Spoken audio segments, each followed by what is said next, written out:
at the regulatory's view from EMA here, and I show you a couple of original slides from the EMA.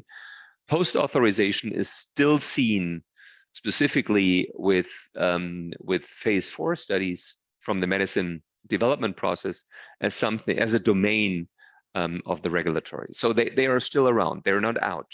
And if in a company, the regulatory department stops there, it's probably not the right way to do, because there will be questions, there will still be issues when the product is in the market and left the clinical trial phase. Who is involved, or which organizations are involved in the EMA? Well, it's still the CHMP and the PRAC. Obviously, the PRAC as the pharmacovigilance risk assessment committee, which I explain in a minute.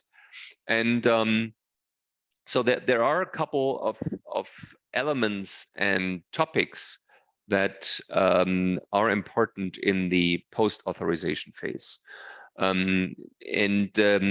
These light red topics have to be covered by the risk management plan that you develop way before that, as I said, in a very early stage. So the question is, how can a signal be detected that there is something? How does pattern recognition work? Specifically, more difficult in an orphan disease where you might have scattered centers in 27 EU countries. Let's say we have 300 patients scattered over 27 countries, so there are probably stochastically 10 patients per country, but only 3 or 4 centers. So it's very, very difficult to detect a pattern, a safety pattern specifically. And this can only be done if you centralize the data. If each and every decentral organization, each and every center collects the data and keeps them for themselves, it might take too long until you detect a signal. So signal detection, how does it work, is an important issue.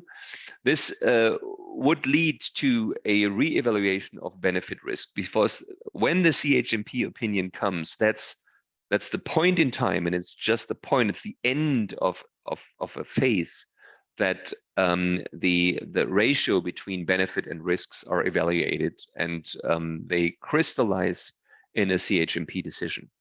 But this is not forever. You talked about conditional approvals when the data is not mature, or when there are other issues, when there are ongoing studies, and when the commission says, well, okay, we have to balance somehow benefits and risks. There's a high unmet need. Patients need this. It's a very dynamic disease.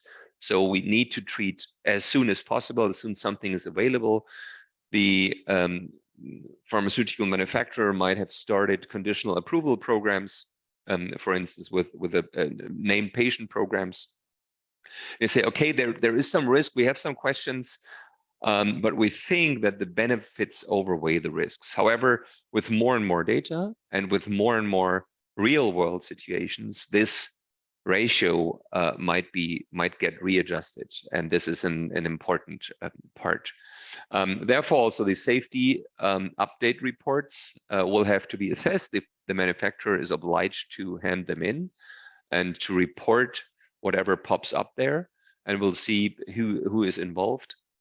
The question would be, do we need to update the product information? You know that the EPAR and the SMPC cover the product information, then translated also in the national languages, so that the patient as well as the prescriber can be informed about specific risks and adverse effects that can be expected, and how often, with a frequency, and how often they can be expected. And this might need an update if you find out that the frequency is different, or that we have adverse effects that we've seen more often, probably also with other comorbidities or other co-treatments. This needs to find its way into an updated product information. And then also the EMA has to decide is there a need for new post-safety studies? Is the risk so unclear, or do we think that it's substantial that we need to confirm it in a controlled setting, and understand, is this relevant? Could this probably even lead to a withdrawal of the market authorization? So the EMA can order post-safety studies as an obligation and say, okay, we need to understand this risk signal better. And also the RMP summary might come up. So there are a couple of routines that are come with that, but that's the important situation. And as the interaction is with the EMA and with organizational parts and committees, it is a regulatory issue. It's a lot about paper. It's a lot about procedures and processes and specific rules of procedure.